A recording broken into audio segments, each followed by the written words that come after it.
go ahead and tell that. My grandfather, John Thomas Rowe, had 3 sons in World War II. He had 3 grandsons and 4 grandsons in World War II.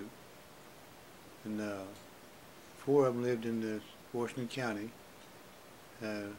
2 lived in Michigan, and 1 lived in Willow Springs, Missouri. And so the Rowes were well represented in World War II. And then, of course, our father was a sergeant in World War I. And so had quite an army life. And now you said there's 7 Rowes. There were 7 Rowes in World War II. Yes. Not necessarily all brothers. Oh no, no. We had 3 uncles, which were brothers, see, and then there was we 3 here, and then had a first cousin, which would have been a grandson of Grandpa Rowe's too, just same as we are. Yeah. Uncle Leonard Rowe's son. So there were 7 Rowes altogether in World War II. And all originally from from Washington County originally. Because my uncle was born and raised right out here at Ebo, about 10 miles out. But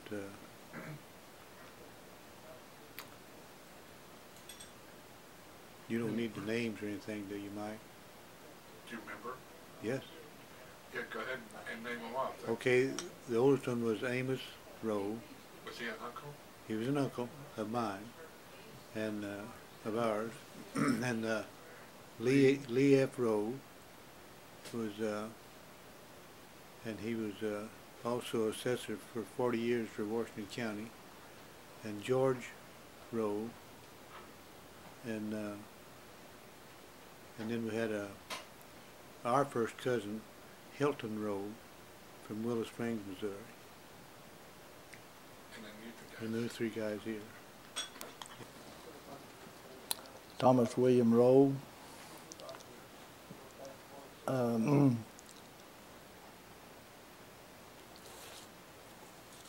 See, I was going to high school whenever I got my draft notice, and so I immediately went to the Army. And the high school gave me my diploma, but my dad went up and received it for me. And I went to Jefferson Barracks. I was inducted the 22nd of December, 42, and I was in active service December the 31st, 42, at Jefferson Barracks. From Jefferson Barracks, I went to Fort Belvoir, Virginia. I spent 4 weeks there, heavy equipment school. And then they put us on a coach bound for California. And they said that we would not, it was a Pullman. We had beds. And they said that we would not make a through trip. We would be hooked on and pulled a distance, and then if the train had another route, they would park us, and we'd wait for another train to pick us up later. So it took us 7 days to go across the United States. And we went to Hammerfield, California. And from there we went to McCordfield, Washington. And we were there about 10 months. And we did a lot of construction, getting used to our equipment. And then after we completed that, we went back to California and got on a troop ship for the South Pacific. we spent 31 days on that troop ship, because we were out 3 days, and they encountered a Jap sub, and they had to do some evasive actions, so we lost a day coming back toward the States and then making that big circle. But we finally lost him. And going over, of course we had, they had showers for the enlisted men, salt water. Not much of a shower. So if we'd run through a rain squall, we'd all jump up on deck, take us a rain shower. Felt a lot better. And then whenever we got our first landing that we saw was Townsville, Australia, because the boat we was on, the ship we were on, burnt fuel oil, and they were getting mighty low. 31 days out, and they was. So we went in a little coral trench through the coral reef, and whenever we got loaded, whenever that ship was turning around, it was stirring up muddy water. It was so close to the bottom. So we, whenever we left out of there, we went to Finch Haven, New Guinea, and we got off of the ship, and we marched down this dirt road for maybe a mile and a half.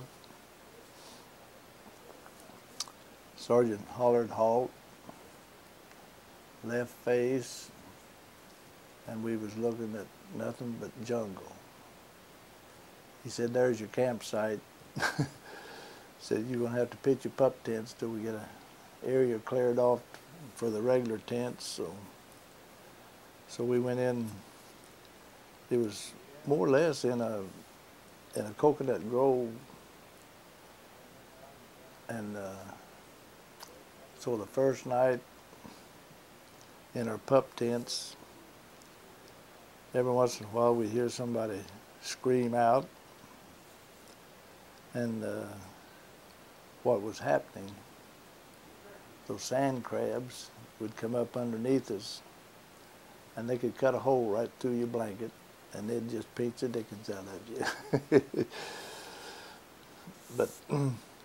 But there in that area, we repaired one airstrip, and then we did a tremendous amount of road work,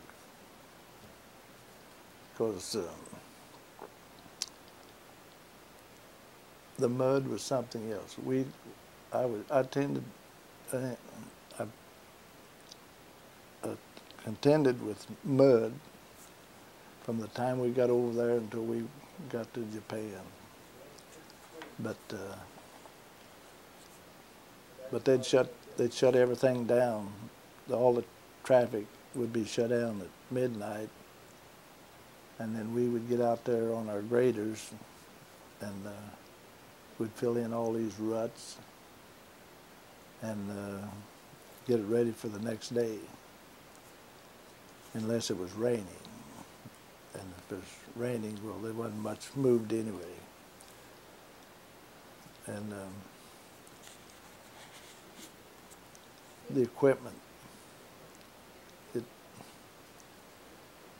we wasted enough equipment to fight 3 wars the size of World War II.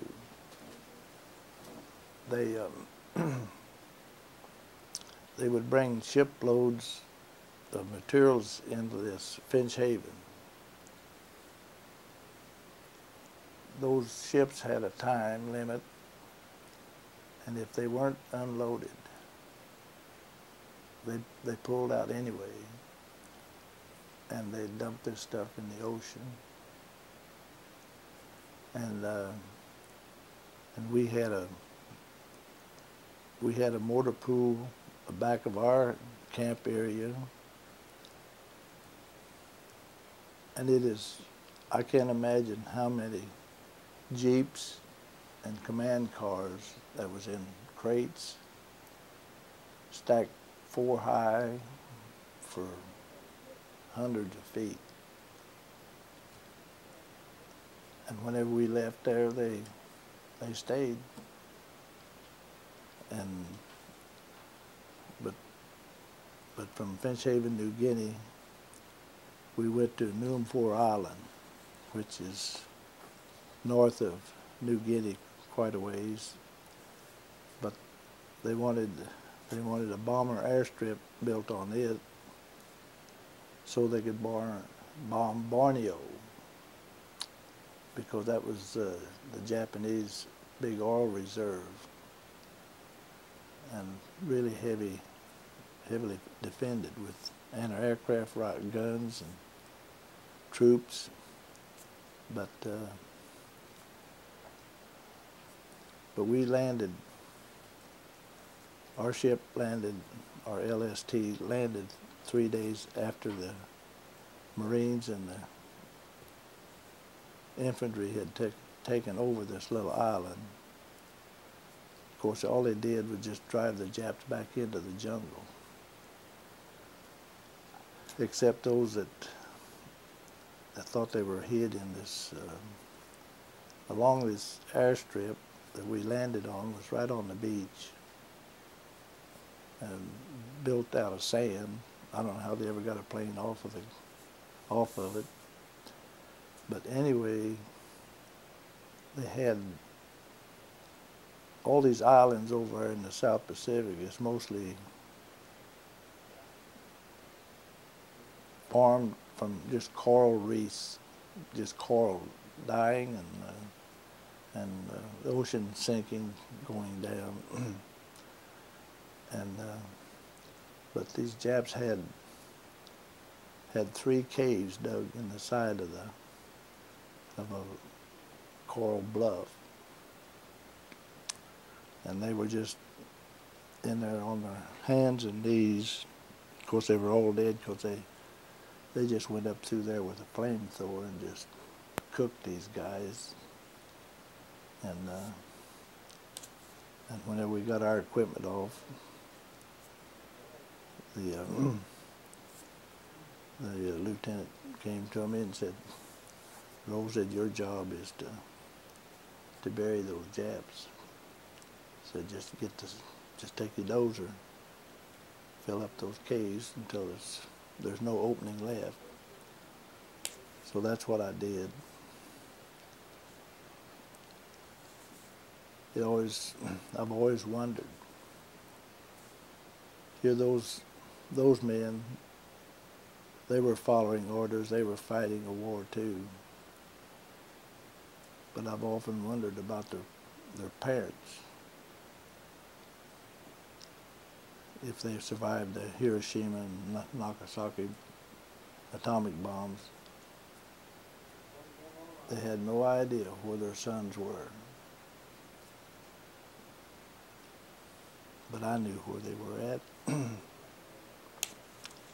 But I had a job to do, and I did it.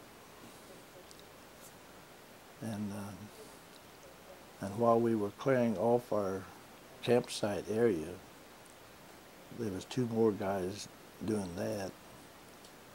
And whenever they were backing up with their bulldozer to get another swath cut, there was a Jap showed up out of the. Of course, we always had a rifleman with us, and it was his job to watch front and back, sides, both. But he got this Jap right off. He never got to throw his hand grenade. But we built this airstrip, and the bombers took off for Borneo, and they had it timed to the minute. And whenever they, whenever those planes were returning, some of them got within sight of the airstrip, but they didn't have enough fuel to make it to it. They landed outside in the bay. And those, some of those that did land, that did make it, there was always a tow dolly running right up there, runway to hook onto them, because they, some of those run out of fuel before they got off of the runway. And then after we left, Did they land safe though? oh yeah, most of them landed safely. But after we got through with what they wanted us to do on Newham 4 Island, we went to the Philippines. And I never could keep my island straight, but I think it was Mindoro, the southern island, and we landed at the southern tip of it, and if they didn't need an airstrip, we built roads. So we built one all the way through, maintained it, our part of it, and then there was other engineer outfits that we probably maintained 35, 40 miles and nothing but mud. Golly. And they shut down the traffic on those every night also. But they didn't have us to go out to grade those roads until daylight. But the first vehicle over that road was a grader. Me and myself and a lad from Oklahoma, we'd take turns being riding shotgun, because you couldn't see 3 foot off of the road. That jungle was so thick. But we never did get shot at, as far as I know, because we couldn't hear with the motor grader running anyway. But we kept the traffic coming.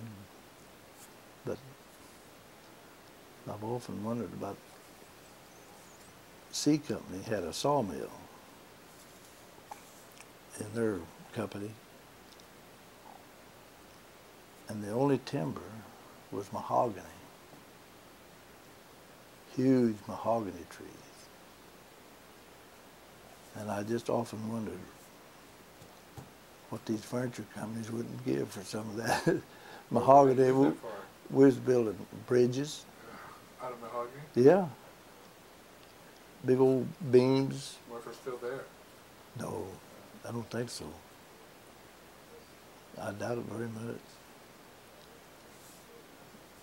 But anyway, they got a little laxed on their C Company, and the Japs moved in one night, set up a machine gun. They was waiting for them the next morning.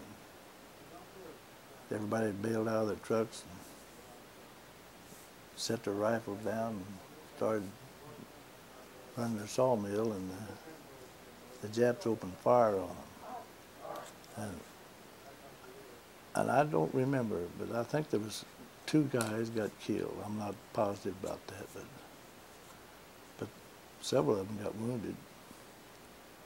Of course, a few burst, and whenever we started, the C Company boys started firing back at them, of course, they took off. But we did have, one morning, we were working on a bridge, and Owen Draper from Orange, Texas, these Japs kept firing off the rifles down away from us a little ways in the jungles. And and Owen kept wanting to go down there and kill them Japs. And several of us tried to get him not to go down there, but they went. He went anyway. I think it was him and Charlie Brown from up here in Missouri, and another fellow, I forget his name. But Owen Draper got 2 bullets, one through the head and one through the chest. And I went down and helped carry him out. There's nothing any heavier than a dead body, just dead weight. And he was a little guy, and there was 4 of us, but we had a struggle getting him back up to the road. But after we were there for a few months, we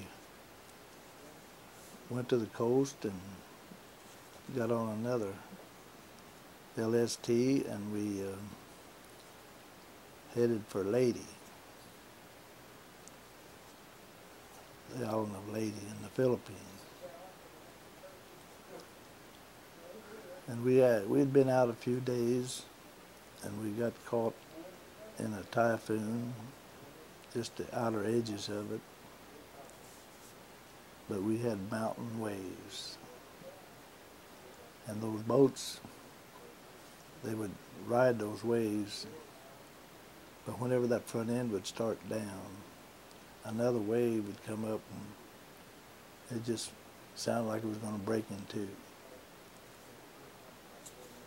And I was assigned to a duty of checking all that equipment, continuously checking that equipment while we was in those storms, because if one piece broke loose, it would knock the rest of them loose, and it would tear that boat all to pieces. So we made sure that none of them came loose. And our campsite there on Leyte was during the rainy season. And the only way we could get in and out of our campsite was on a D7 cat. And the mud was over the tracks. That's how deep the mud was. And to keep your bunk out of the mud, you had to have boards set on the legs. And within 48 hours, everything that was leather would breathe, because that mildew would just, you had to keep oil in your rifle just constantly to keep it from rusting. But we didn't stay on Leyte very long until they got word that the Japs were sending a convoy down, and they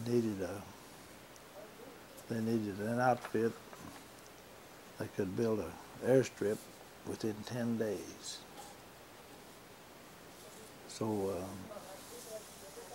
we were recommended, the 1874th was recommended that they could get the job done. So whenever we got to this Mindanao,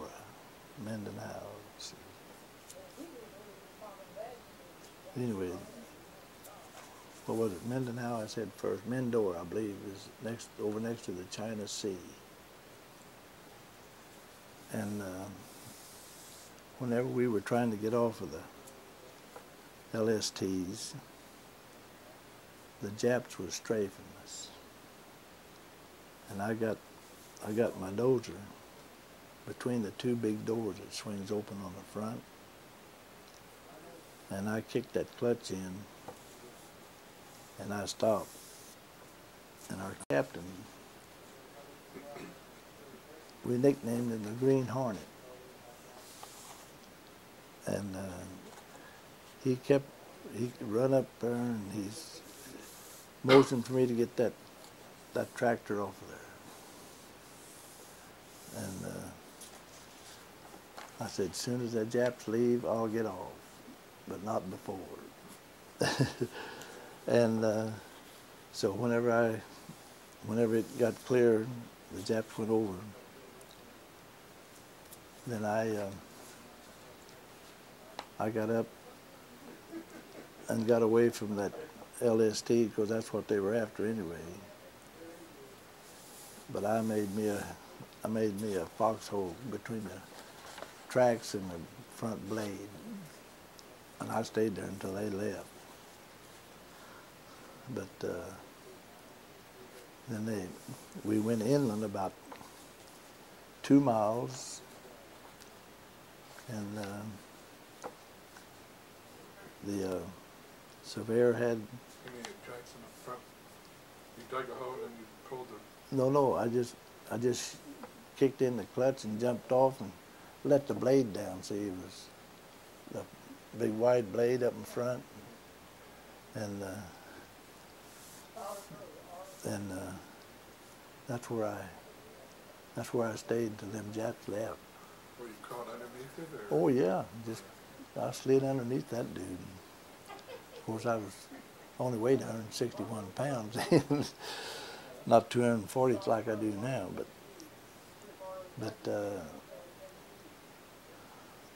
they had the airfield staked off, and from the day we started moving the dirt, and we the fourth day we had fighter planes on it. And there was a engineer outfit there from Australia. And they were to build the parking areas. And well, we had planes coming in,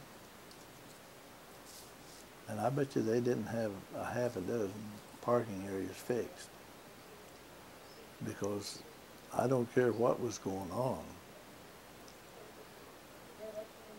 At 10 a.m., everything shut down, and the Australian engineers, they'd all have a spot of tea. 3 o'clock in the evening, they'd shut her down, they'd have another spot of tea. Well, it wound up that we built most of the parking areas also. And Were they park British or what? well, Australians, of course, they were left British and they were all. I know the British did that. Yeah. Oh, yeah. Well, that's where they got it, because, see, that's where when Britain owned all of those, they owned half of the world, I guess. And that started way back whenever they had the best navy in the world. And that's where they sent the prisoners, was Australia.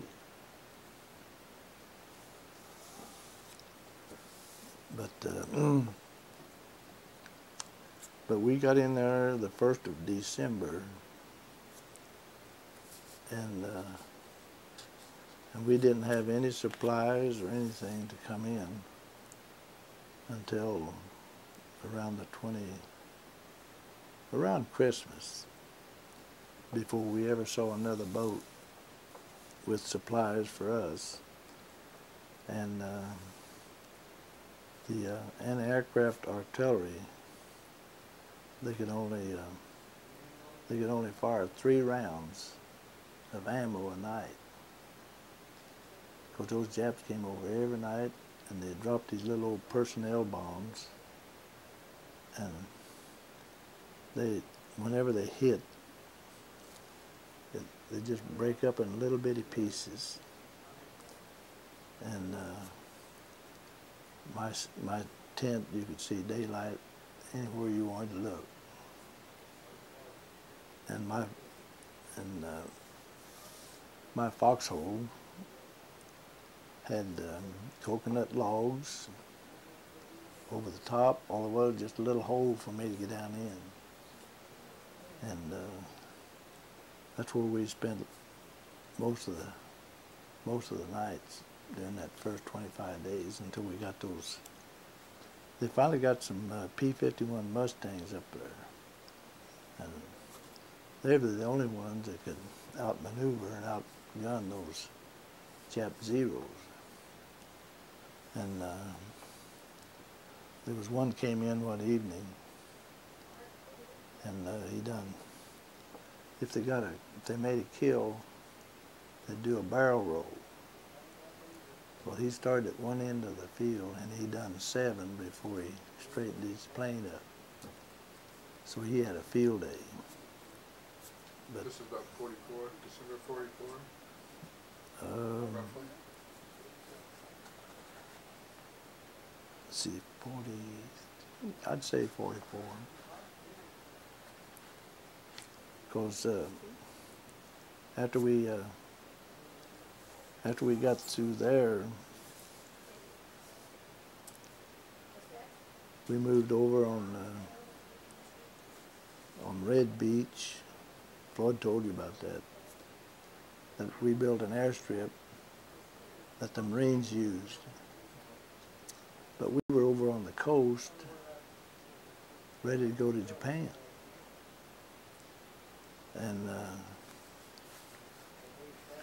And he wrote and told me where he was at.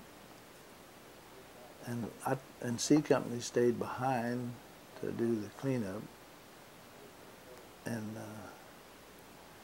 I tried to get a temporary transfer to C Company so I could go back down where we left and see him.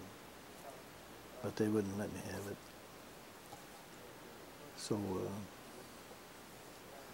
we were over there waiting.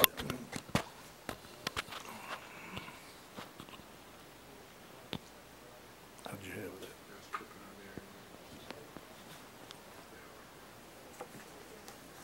And we were, our equipment was loaded, and we were waiting for the word to go to Japan. Whenever we got word that the Air Force had dropped an atomic bomb. Well, we didn't know what an atomic bomb was.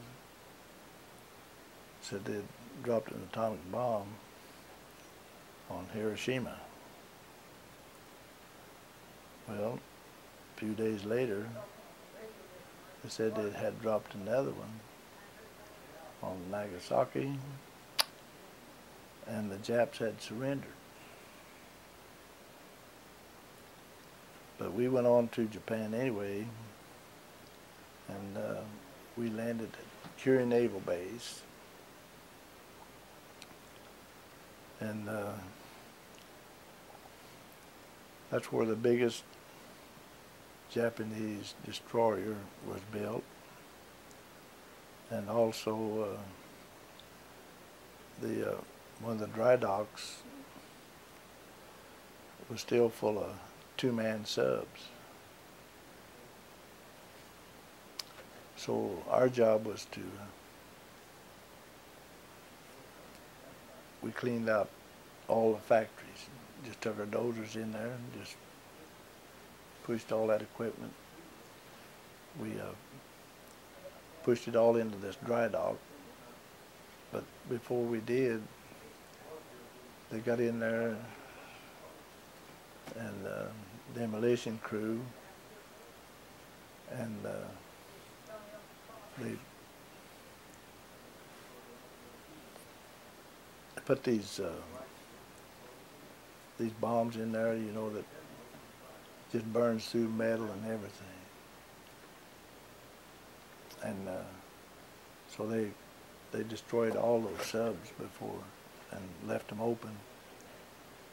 And after we cleaned out all these factories and filled up practically that whole dry dock, then they opened the gates and flooded it with salt water. And then one day they said, we're going to take a truck and go over to Hiroshima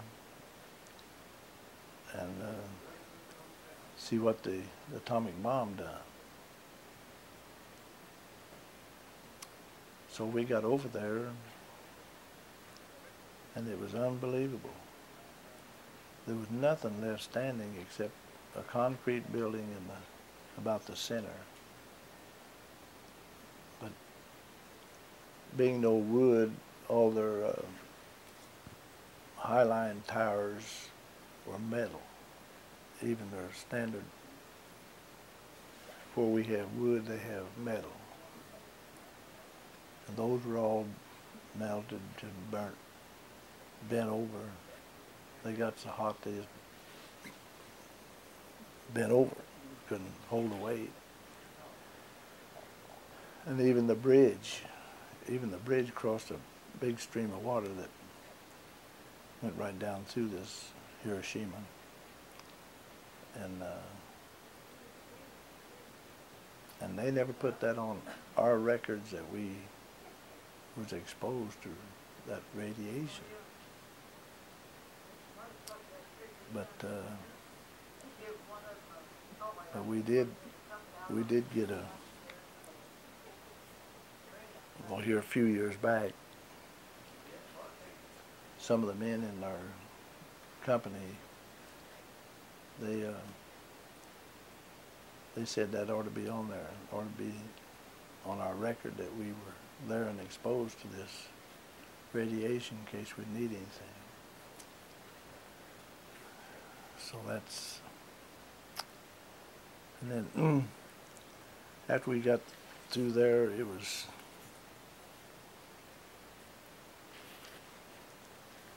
the temperature wasn't too bad. It'd get pretty chilly at night at the Curie Naval Base. But then they put us on a train for the northern part of that big island.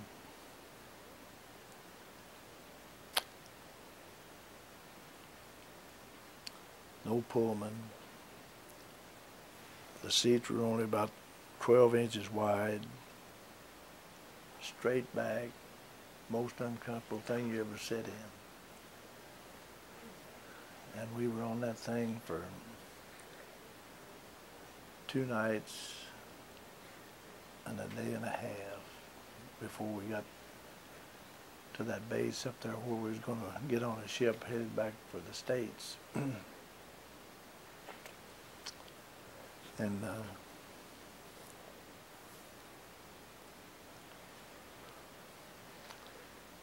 whenever we got up there,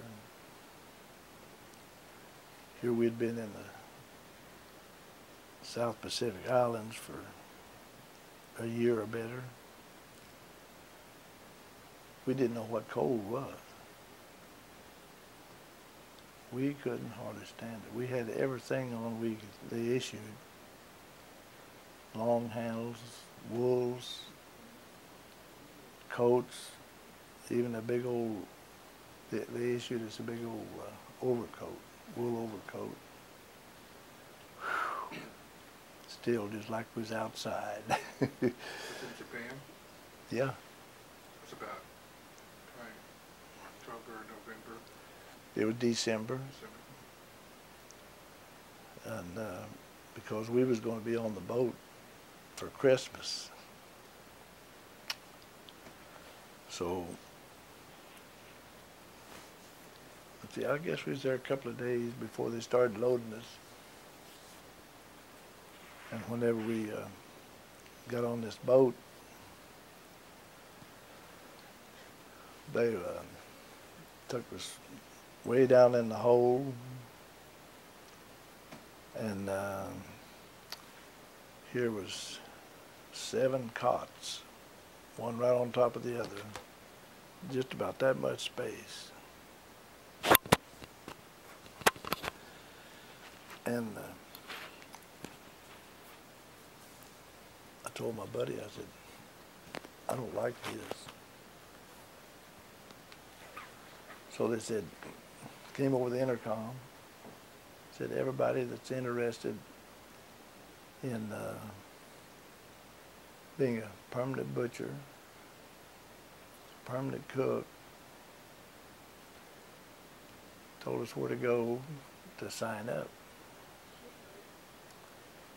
And I told my buddy, I said, are you a butcher? He said, no, I'm not no butcher. He said, are you? I said, I'm about to learn. And if it's what I think they're going to do, I said, they ain't going to come down here and look us up. They got a room for us someplace. So we went up and found the guy that wanted to sign us up, and he said, what you want to be? I said, we want to be butchers. But I said, before we sign anything or agree to anything, I said, where do we sleep? He said, come here, I'll show you. Took us in a little room there, 12 bunks, white sheets, pillowcases, pillows. I said, where do I sign? So I was a permanent butcher all the way back. And some of them were cooks and bakers. We never left that room. We ate every meal we ate was in that room. But we we went down to butcher turkeys, get turkeys ready for Christmas dinner. So he wanted so many cases, crates of turkeys. We got those things out, and the only thing missing off of those turkeys was their feathers. Everything else was with them. Entrails.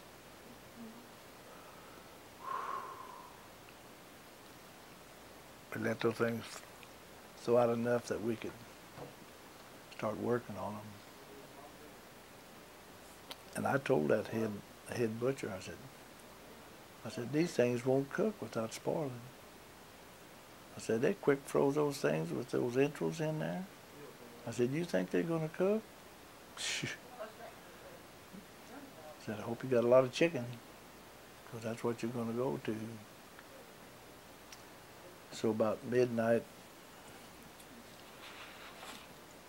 the 23rd or 4th maybe,